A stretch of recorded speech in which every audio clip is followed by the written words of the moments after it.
क्या आपने कभी ब्लड डोनेट किया है? और अगर किया है तो कितने बार किया है? 1 बार, 2 बार, 5 बार, 10 बार, 20 बार?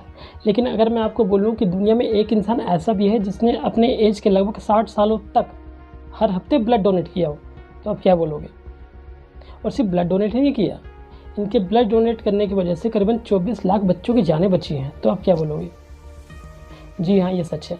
मैं बात कर रहा हूँ ऑस्ट्रेलिया के जेम्स हैरिसन की, जिसे लोग the man with golden arm भी कहते हैं।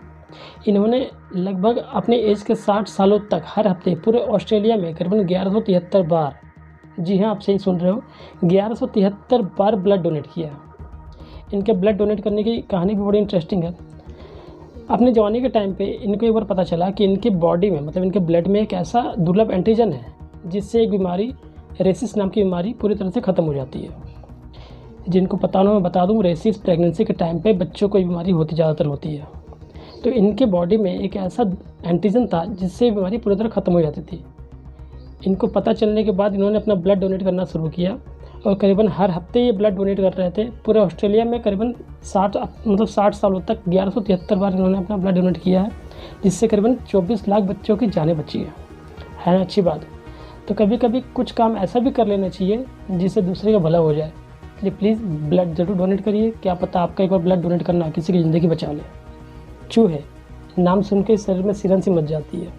अगर किसी के घर में कोई चूहा अगर नज़र आ जाता है, पूरे घर में घमासान मच जाता है कि भैया किसी हिसाब से भी चूहे को यहाँ से पकड़ो या कोई तरकीब निकालो, इसे यहाँ से भगाओ।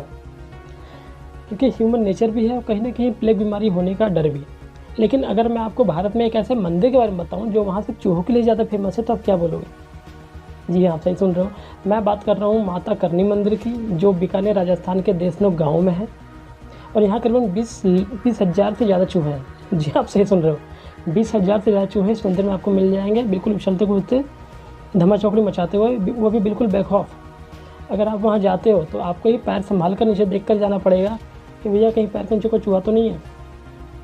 और वहाँ पर पैर के नीचे चूहा आ जाना ये बहुत अपशगुन माना जाता है, इसलिए अगर आप वहाँ जाएँ तो ज़रा पैर संभाल के ही रखें। और ख़ास बात यह है कि इतने चूहे होने के बाद भी वहाँ मंदिर में चूहों की बदबू नहीं है, ना ही कोई बीमारी का डर है। और सिर्फ इतना ही नहीं, अगर आप वहाँ गए हो उस मंदिर में, अगर आपको प्रसाद मिलता है तो पहले उसे चूहे चखेंगे, बाद में आपको मिलेगा। मतलब अगर आप मंदिर में गए हो और अगर आपको प्रसाद मिला है तो पहले उसे चूहों ने चखा होगा, बाद में वो आपको मिला है ना मज़ेदार। अगर आप बीकानेर में हो तो ये मंदिर ज़रूर जाइएगा। ये इन्फॉर्मेशन आपको कैसी लगी कमेंट में ज़रूर बताइएगा। छींक हमारी बॉडी की एक ऐसी कॉमन सी चीज़ जो लगभग हर इंसान लेता ही है, चाहे कोई दिन में कम लेता है, कोई 3-4 बार लेता है, या कोई हर घंटे ही लेता है। सबसे पहले ये जानते हैं कि हमें छींक क्यों आती है। हमारे नाक के अंदर एक म्यूकस झिल्ली होती है जिसके नर्व्स में कभी कभी सूजन आ जाती है या फिर कभी सुरसुराहट होती है, जिसके कारण हमें छींक आती है। ये तो चलो यहाँ तक ठीक है, आप सब जानते ही हैं। लेकिन क्या आपने कभी सोचा है कि जिससे हम हिंदी बोलते हैं, वैसे विदेशों में जो इंग्लिश बोलते हैं, जर्मन बोलते हैं, जापानीज़ बोलते हैं, उनकी छींक की आवाज़ कैसे आती है? जैसे जो हम छींकते हैं, हिंदी जो इंडिया के लोग छींकते हैं ज़्यादातर आज छींक की आवाज़ आती है।